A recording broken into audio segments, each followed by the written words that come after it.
This is your host, Jason Snowgrove, and I will be your guide as we journey down the road to pleasure hunt or hitting the long trail to those great comp hunts.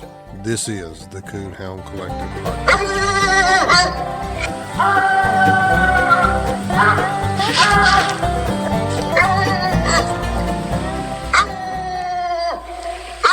So being a good feed manager and letting the dog really dictate to you the protein, fat, and the amount is very critical. This is just a sample of what's to come today. We've had great response from this three-part series of the Great Dog Food Debate. We winded up this week with Keith Dodson with Extreme Dog Fuel. There you heard his voice talking about being a good food manager. And there's other great tidbits through here. I highly recommend you listen to this more than one time. Take time to really pay attention to what's being said here and take something from this, whether you're feeding extreme or something else. Here's another clip from this week. Been on our food a little over a month, and the vet told the guys, said, you're going to spay this dog. And he didn't want to do that. And he ended up, the sales guy of ours had talked to him, and he said, well, I'm going to give this a try. All right, there's another sample of what's yet to come this week. I hope you enjoy it. If you do, please go over to Apple or wherever you hear this podcast and leave us a review, leave us a comment. Let us know what you thought about this. Do you like hearing about this type of thing? I've got several Apple reviews. I don't know at the messages and emails that I've answered over these last two parts with just me and Brett. So let me know what you think about this. We're going to try to do some other stuff similar to this in the future. I really hope you enjoy it. I'm going to get off here and let y'all hear this podcast for this week. Thanks again for listening. Like I said, leave us a review, shoot us a message, let us know that you enjoyed the podcast or an email, and we will catch you on the next one. Welcome to the Coonhound Collective Podcast today. I'm pretty excited about today's podcast. I've been trying to get this put together for some time, and our guest today is a very busy gentleman, and we have today Keith Dodson with Extreme Dog Fuel. How's it going today, Keith? Man, it is going great. Man, I tell you, I'm excited to have you on here.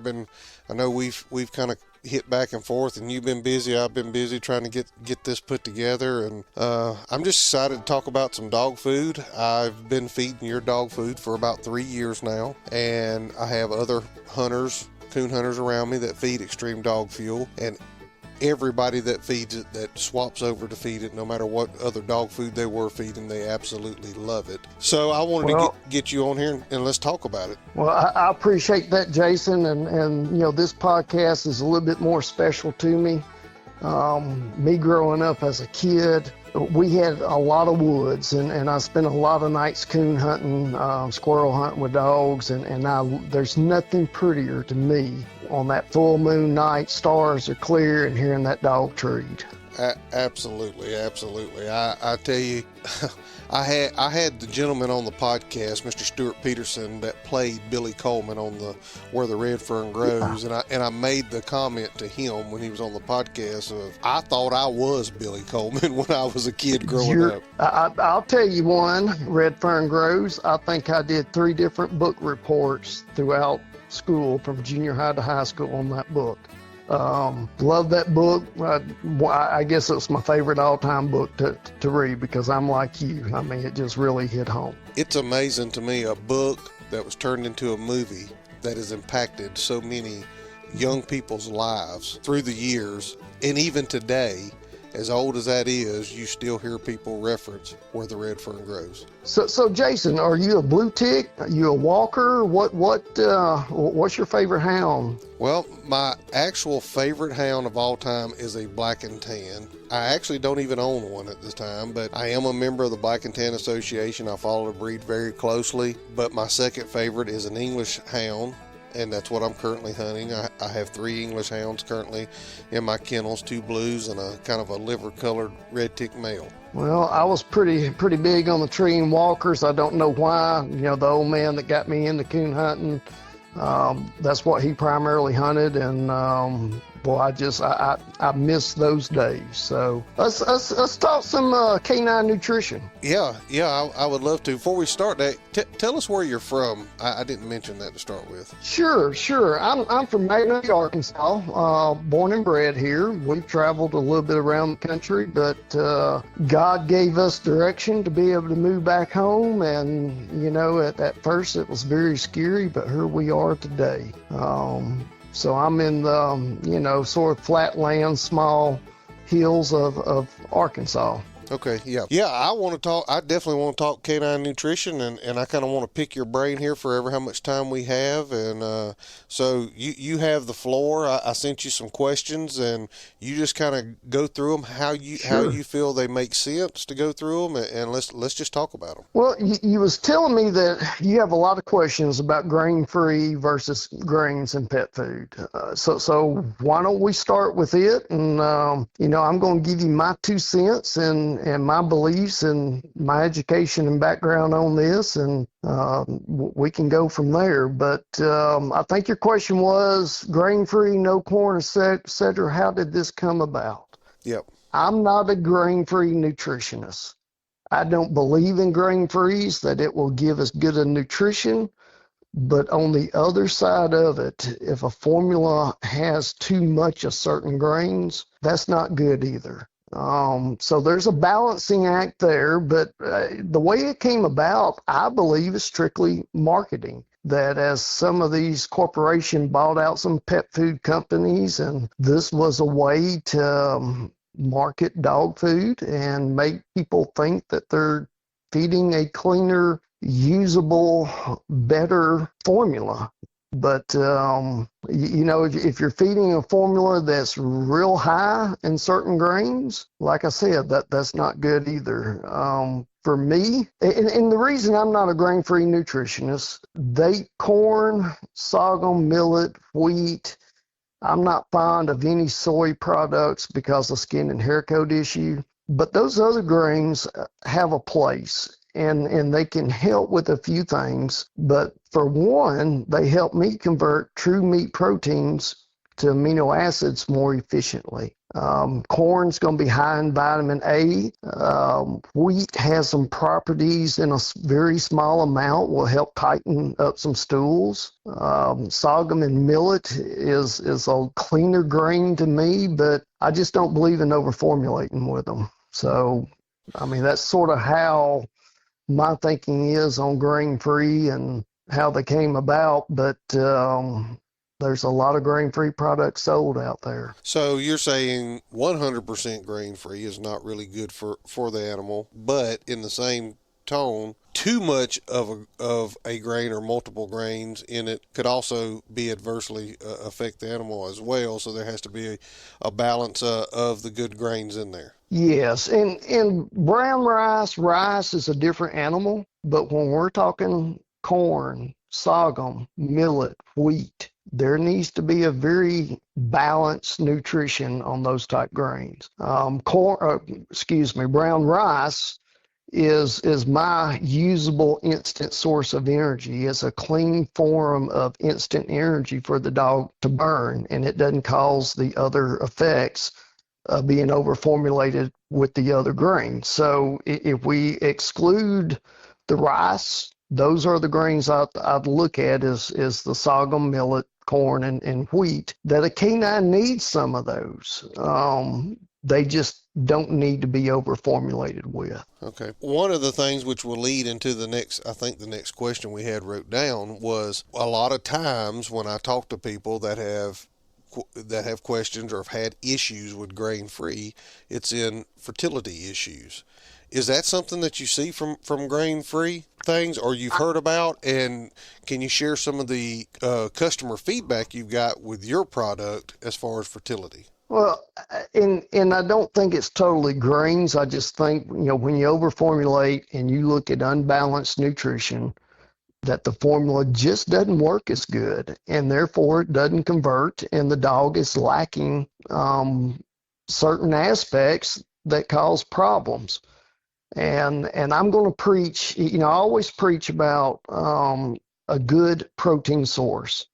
I always preach about a good carbohydrate source and then how we put that formula together to make it work. But then the micronutrients, the vitamin, mineral, omega package is well, I mean, that's where it's at. I just, that's my belief. And when we talk about fertility and you look at that, it's, um, it's just lacking nutrition. You look at those formulas, and it always comes to my mind that this is just not balanced. And looking at the guarantees, that they just don't have enough in there to excel for the dog to be able to perform. We had a guy here, it's been over a year now, out in Utah that has all these stud dogs, and every year they get them tested.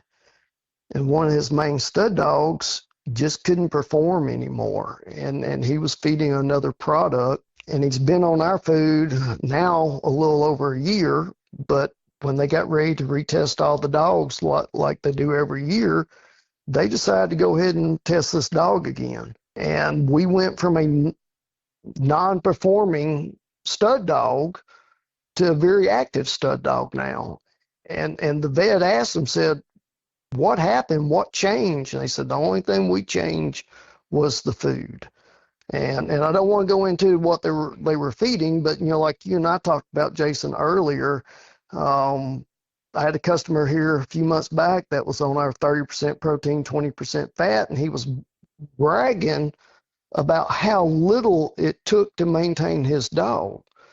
And it was after hunting season, and I told him, I said, you need to drop down in protein and fat and feed a little bit more.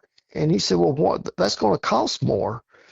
In reality, he has cut out so much micronutrients that I think when we start talking about joint care, we start talking about skin and hair coat, we start talking about fertility, performance, he has cut that down to such a small amount that over time it would take effect on the dog. So I just, with me, I'm always going to talk about balanced nutrition and micronutrients because I just, time after time, I see when I know that's done right, it fixes issues that people are having on other dog foods every day. The whole micronutrition, when we were talking, and you mentioned that, and we were talking about how much I feed and some other people feed, and one of the big sellers to a lot of dog food is you don't have to feed as much. And Mm-hmm. when you said that to me, I really had been thinking, since me and you had talked, and since then I'd really been thinking about that, and I thought, that makes a lot of sense because not only are you cutting the dog food back, but you're also taking away those nutritions that the dog needs. Well, and here's the example I'm going to give.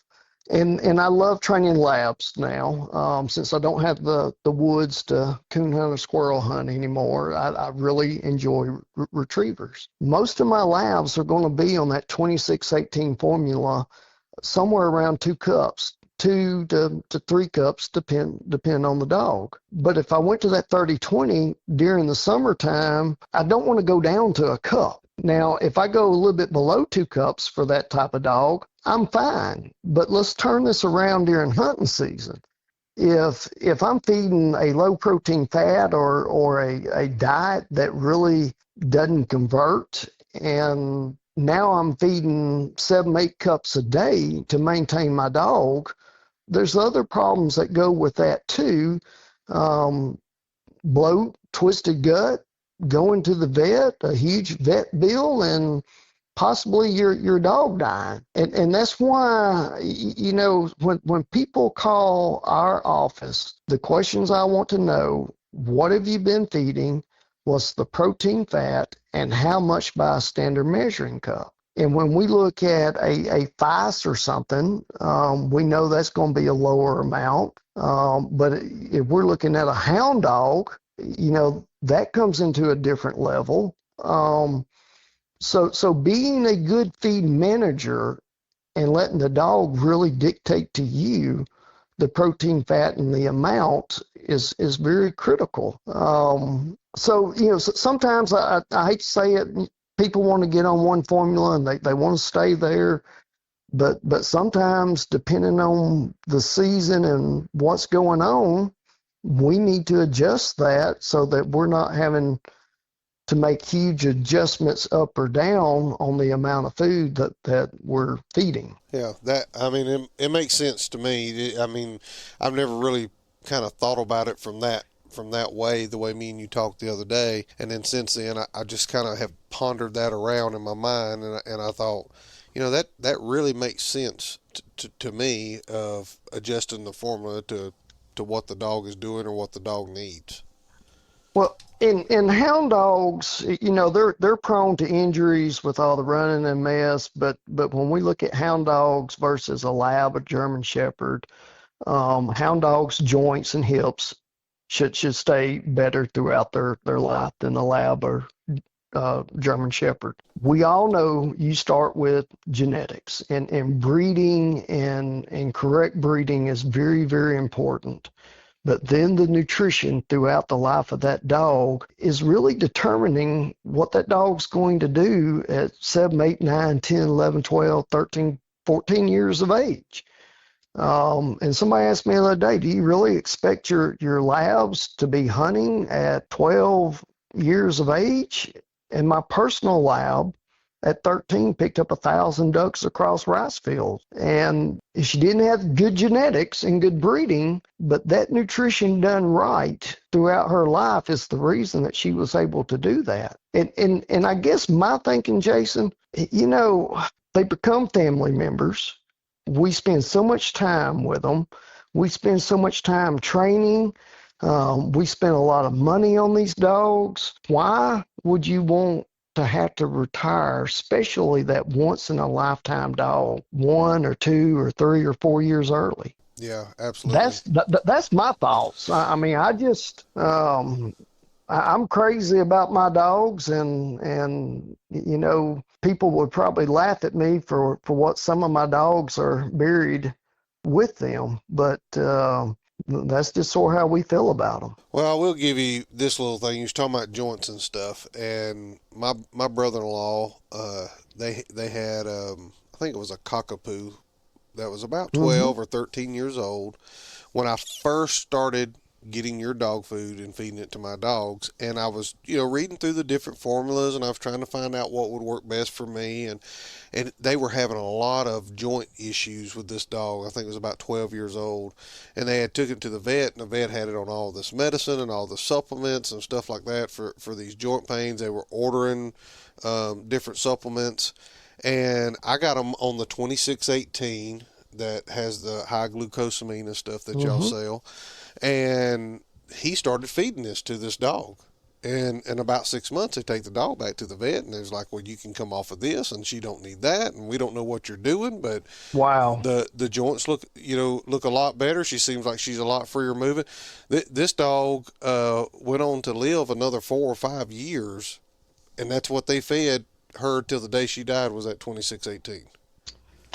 Do you know, I've had customers that had swapped our food, and they might have an older squirrel dog or coon dog, and that special dog, and it's staying at their house till Jesus comes to take it. And they get on our food, and a year later, the guy's calling me and saying, I had retired this dog, but I got to watching it in the yard, and now it's playing with these other dogs like a puppy. It's jumping up in my truck again. It hadn't jumped up in my truck for the last 2 years, and I just don't understand this. And so this is micronutrients and outside of glucosamine chondroitin. And when I talk joint care, that's 2 pieces of the pie. There's other things, vitamins and minerals, the way omegas are done, that really help with inflammation, arthritis, joint lubrication, joint healing, and it makes those older dogs feel better and more mobile. So I'm glad to hear that. We hear those stories all the time, and the vets got them on this and that and everything else. Same thing on skin and hair coat, and months later the vet's like, "What did you do?" So I enjoy doing what I do because it is a feel good Yeah. industry with all the success that we hear from customers. Yeah, I think I told you this. I have a picture, and I don't have her anymore. But in the spring, when the weather starts warming up, I'll get all whatever dogs I have here out of the kennel, and I'll bathe them and clean them up. And I had a black and tan female here that when I got her, she was real wiry haired and almost gummy feeling when you touch her or whatever. I put her, on extreme dog fuel, fed her that. I got her late in the winter, the rest of the winter, and that spring I got her out and I bathed that dog and had her tied out in the sun, just so she can lay around, enjoy the sun, and stuff like that. And she sits up, and I take a picture of her, and I mean she is the prettiest black, sparkling, coal black coat. I mean just a beautiful. Beautiful specimen of a black and tan coonhound, and hair just soft and slick and good looking, and I that's the number one thing I hear. Hey, I tried that dog food. I've been feeding it for a couple of months, and man, my dog's just slicked right up. Their hair just looks better. They seem like they feel better, and I hear that all the time from people. And you'll think it's crazy, but a lot of the nutrition that I put in my dog food, I take the same things every day. Increased vitamin E, a little bit of extra zinc. My wife says I've got a witch's brew there in the cabinet of things I take at certain times, but I just believe in it that much. Well, it's for sure working in the dogs for sure, and it would probably help some of us if we'd get on to it. One of the things I wanted to talk to you about is phytoestrogens. What are they? Sure.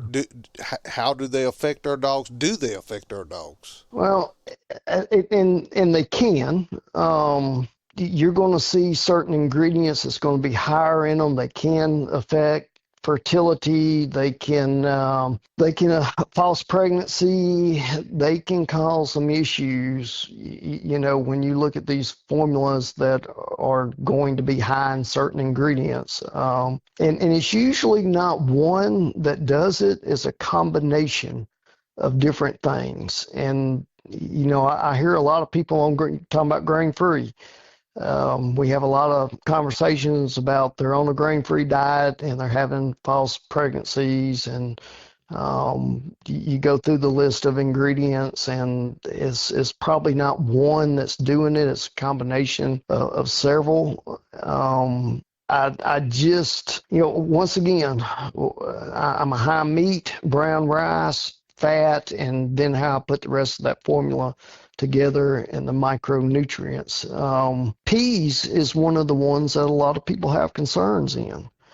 And in our elite line, I do some peas, and the reason I do it is to get some natural good fiber that also offers me some nutritional um, characteristics with it, whereas beet pup only gives us a fiber content. My breeders, we have a lot of Amish breeders up north in northern Indiana, and that was one of their concerns, and they keep very good records, but what they noticed was they had a higher puppy count, more puppies survives, the female recovers so much faster, everything's just more healthy, and therefore their numbers are just better with the balanced nutrition in that. So peas, if they're over formulated with would and I have a hard time saying this, legumes, peas, sorghum, and too high content can cause some problems. And I just think that's what it comes down to, is the combination, and not enough true meat protein, not enough true good carbs, and the micronutrients, and they have that problem. We actually have a dog in Minnesota right now that's been on our food a little over a month, and the vet told the guy, said, "You're going to spay this dog," and he didn't want to do that, and he ended up, the sales guy of ours had talked to him, and he said, "Well, I'm going to give this a try." And I think in 2 weeks she went to she stopped having false pregnancies and hadn't had any since. And I just think it's, the junk and not getting good nutrition. I told, it's been years ago, and I tell this story because I like talking about cheap dog food, and unfortunately, cheap dog food's pretty expensive today. But I was given this talk to a treeing hound dog club, and we was talking about cheap nutrition. And the guy in the back, and I'm not going to repeat exactly how he said it, but he said, "My dogs look very good on that cheap nutrition." And everybody laughed. And I patted my stomach and I said, "I look pretty good on the Golden Arches fast food." And I said, "But are we going to argue if that's going to cause me more health problems later in life? And if I've got to go train for a 5K, do you think that nutrition is going to give me what I need to be able to compete?" So if I'm competing dogs, nutrition gives a lot of people a very good edge. And I know we was talking about something else with this, but I mean, all this sort of goes together, that the body just doesn't work like it should when you're living off that type of diet, I guess is what I'm trying to get to. And that when you balance that out and you give the nutrition that we want to formulate, it makes those kind of differences in the dog.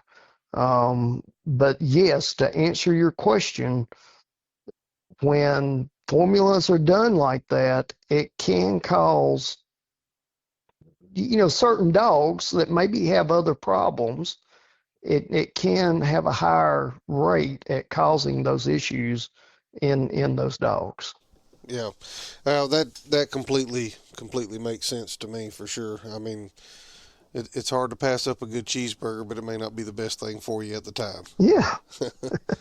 Um, this is probably going to perk some ears up on these last things here that we're going to talk when it comes to nutrition and dog food. But iodine salt, the removal of it, is Ooh. it good, bad, indifferent, and is it causing thyroid issues? Boy, that's a hard one to answer. And I can't speak for other pet food companies, so it really makes it a hard question to answer. And I know a lot of other pet food companies' formulas from my consulting days, but here's what I would say. What I usually see is sodium chloride or salt coming in on other ingredients. You have to really watch animal proteins and their content there. So what we do is we add back iodine at the correct levels, and it's either going to be in, if you look at pet food companies and you read in ingredients, calcium iodate, potassium iodate, are two ways that most pet food companies are going to add that back. Um, and you're right. I do know that too little, too much can affect the thyroid. Um, and it's a hard question to answer because I mean, I know there's a lot of cheap nutrition out there is being sold in anywhere from that mid-20s up to that $60 range. And when you look at it, it's hard to tell on that. But to answer your question, yes, I believe that can cause a problem with that. And, it's a hard one for dog owners out there to really, which way do you go?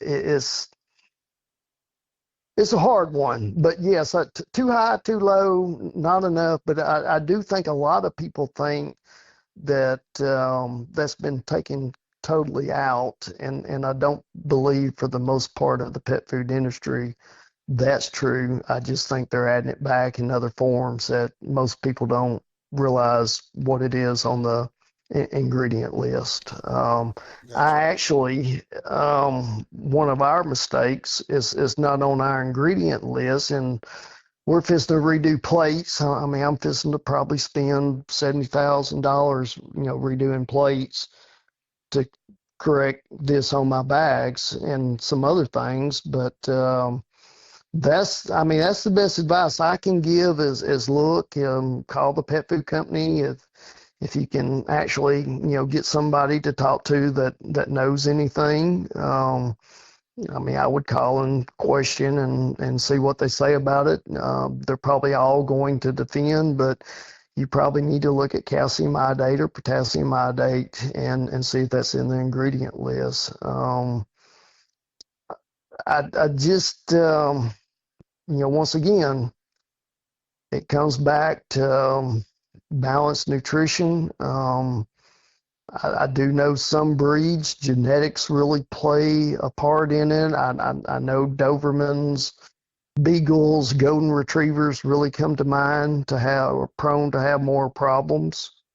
But I guess that would be my 2 cents on it. Well, I think as far as nutrition, I think we've kind of covered a broad range there in a short period of time. I'm sure somebody's going to have to go back and listen to this again. Before I move on to the next area I want to talk to you about, was there anything else as far as nutrition that you felt like we needed to No, add, or you think we covered everything pretty good there? I mean, Jason, I'm sort of an open book, and I spend a lot of time talking to customers about dog training and canine nutrition. Most days I don't feel like I have to work because if that's what I'm doing, it's pretty nice. But just read that and look at those guaranteed analysis, and if you're feeding extreme and you got a question, pick up the phone and call me. Well, and that's what I want to talk about next is if they're listening to this podcast, where how they can get a hold of Extreme Dog Fuel to try it. But I'd like for you to, if you have a minute more here, to kind of tell us when did Extreme start, how long has it been going, and then let's get into depending on where they're out in the country. Obviously, if you're in Southwest Missouri or Northeast Oklahoma or Northwest Arkansas, you can get a hold of me. I can get you dog food. But if they're in other parts of the country, how can they get it? So if you can give us a little history on the company, and then let's talk about how they can Sure. get it. Extreme Dog Fuel started January the 1st, 2002, by a dog trainer out of Spring Hill, Louisiana. And he did his first attempt at nutrition himself, and it was sort of a failure. And then he brought it to us, and we fixed his nutrition. That's how I first got involved with the company. They rock and rolled for several years, and through a buyout, I lost my job, and I went to doing a lot of consulting. And one day, they asked me to do some work on something, and the conversation turned, you ought to buy us out. And here we are today. But Extreme Dog Fuel is not a new company. It's been around since '02. We launched a new line in 2016 called Elite Nutrition, and since then we have really not looked back. I mean, we have been blessed with growth every year and good distributors that we like to call friends. So, I mean, that's a little bit about the company. As far as getting it, we have gone a lot to distributors. We used to ship direct to a lot of dog trainers, and freight has become such it's the monster in the room now. LTL freight has changed the way that we did business back in 2002 up to probably 2014. And Fortunately, we had enough reputation out there that started gaining some distribution, and that makes it a lot easier to get to the store. So BWI covers from Texas to Missouri over to North Carolina down to Florida. We're in the process of setting up a new distributor for Virginia and West Virginia. We have set up a distributor in New York that covers Pennsylvania, New York, and all those little states up there called CFD. It's a co-op distributor. So any of the co-ops out up there definitely have access to our products. We got an Amish distributor in northern Indiana and one in Illinois, small distributor. Hirsch is in Missouri. Black Line is out in Utah, and they're covering a lot of area where we had vacant. So, the best way is pick up the phone, give us a call, send us an email, give us, name, location. If you've got a store where we have distribution, that's an easy way to get it. Midwest Greyhound Supply will ship a couple of products of ours to you, and so will Blackline. So it's we're steadily covering more and more of the U.S. So, and I forgot your last question. Oh, that was it. I was just wanting to know. I just wanted you to share with people how Well, they could get it and and, and Jason, I will say this, and it's like my Amish breeders up there. I hear this all the time. Well, we ship puppies all over the U.S. and we'll ship a bag of dog food anywhere in the U.S. too. To their those type customers. Um, but we always want to get to a store or somewhere to help save cost where possible. So, I don't care if you're in California or New York City. We have a way to get you product. yeah. And again, you've heard us talk about it. Uh, I'm doing this because I like Keith. I think Keith's a great guy. We've had many conversations. I think they have a great product. Keith don't sponsor my podcast. He's not on. I'm not on here bragging because he's paying me to do anything or anything like that. I've been feeding this product for over 3 years, and it's just a great product, and I believe in it. Brett, as most of y'all hear on the podcast from time to time with me, he is a very, very stickler when it comes to dog feed, and he has swapped off his dogs to Extreme and been feeding it for a while now. And there's many other several people here local to me that buy from me that have swapped to this dog food, and I have never had not one complaint from any customer that's feeding it. It's just a good product. It's a feel good industry for us. And you just proved that. I mean, that's great. Yeah. Um, yeah, one other question I wanted to ask that I thought about while you were talking there was, we talked about micronutrition and you talked about feeding, the right formula and feeding the right amounts. If you're doing all those things, is there a need to feed another type of supplement along with the dog food? Is there any reason to do that if you're feeding a good No, quality dog food? I've actually seen people that are over supplementing their dogs, and that's what's causing the problems. Now, if you're feeding something and basically all they guarantee on the back of the bag is protein, fat, moisture, fiber, maybe one or two other things. Um, you might need some supplements, but I mean, if you flip over like our elite line, well, we're guaranteeing so much there from the protein, fat, fiber, moisture, linoleic acid, calcium, phosphorus, zinc, vitamin C, vitamin A, vitamin E, B12, folic acid, omega 3 and 6, glucosamine chondroitin. There is no reason. I mean, I'm not going to say no reason, but I have not seen it yet for you to have to supplement anything. Now, I will share a trade secret. Um, we get sort of known as the skin and hair coat people. And occasionally somebody will call me and they will say, hey, I'm on this, and this from the vet, and it's costing me all this money. And somebody told me if anybody could help me as y'all, and my dog's allergic to this and this. Well, come find out is it goes back to the unbalanced nutrition, the micronutrients, and if the food doesn't fix it, sometimes we will do some virgin coconut oil. That's the only thing I usually ever supplement is, and that's skin and hair coat, and maybe they got a lot of environmental allergies. Maybe they've had a flea or tick bite they've had a reaction to. So I'm not going to say never because I do sometimes virgin coconut oil. I'm pretty amazed with that stuff. Yeah. Well, I just thought about that, and I know there's a lot of supplements out there, and a lot of people are pushing them, a lot of Well, people are using them. So I, and I want you to think about this. Here, not too long ago, there was recalls for vitamin D and over.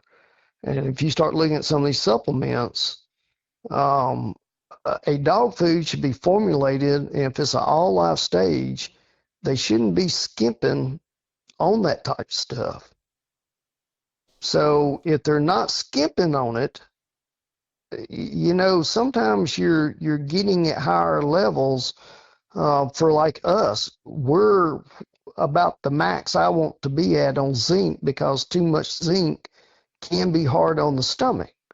But zinc at where we're at will help with inflammation, arthritis control. It helps strengthen the hair coat. So if somebody's supplementing and it has a bunch of extra zinc in it, so that's why supplementing always scares me. yeah, and that makes sense to me. I thought about that when you were talking, and I thought, I need to ask that while I got an opportunity with you on the phone Yeah. to see where you're at. Was there anything else you could think of that we need to add, or we missed, or you want to talk about? No, I mean, your customers, the thing I tell everybody, we're a small family-owned company that we want to do business sort of like my grandfather taught me. We don't want another customer. We want to make another friend. I just like to do business a little bit different than other people out there. So you won't find us in Tractor Supply or Walmart or Chewy from my past experience. We're dedicated more to the co-op, mom and pop, people that actually live and work and support the local community. So that's sort of who I got in bed with, and it's working. And that's where people need to go look for our food at or request our food at. So Yeah, yeah, and like I said, Keith don't sponsor this podcast. I'm doing this because I believe in the product. I wouldn't get on here and push for you listeners a product if I didn't do something with it myself. I feed this product to all of my dogs. There's not another dog food bag been on this property in 4 years, about 3.5, 4 years now. And as far as I'm concerned, that as long as I can get to it somewhere, some way, some kind of way, I'm going to feed Extreme Dog Fuel. Um, Keith, if you don't have anything else, I do have a contact for you in Pennsylvania, so don't hang up when we finish here. But good. um, if you don't have anything else to add, what I would like to do is point everybody to the website, extremedogfuel.com. You can get on there. You can see the different products that they offer. I think there's even a way to contact them. Is there an email Yeah. address or another phone number? Or is that the best way for them to get a hold of you? Any of them, if they want to email sales at extremedogfuel.com, that's going to hit about 3 or 4 different computers to make sure that everybody gets it. So my direct email address is Keith at Extreme Dog Fuel, and phone number 318-994-2404, and I'm extension 4. Okay, there you have it. If you're interested in the product, and I highly recommend you to if you're going to try it, get on it and actually try it. Don't get on it and mess around for a week or two and be like, well, that don't work, and go back. Just get on it and try it, because I'm telling you, it's a good dog food.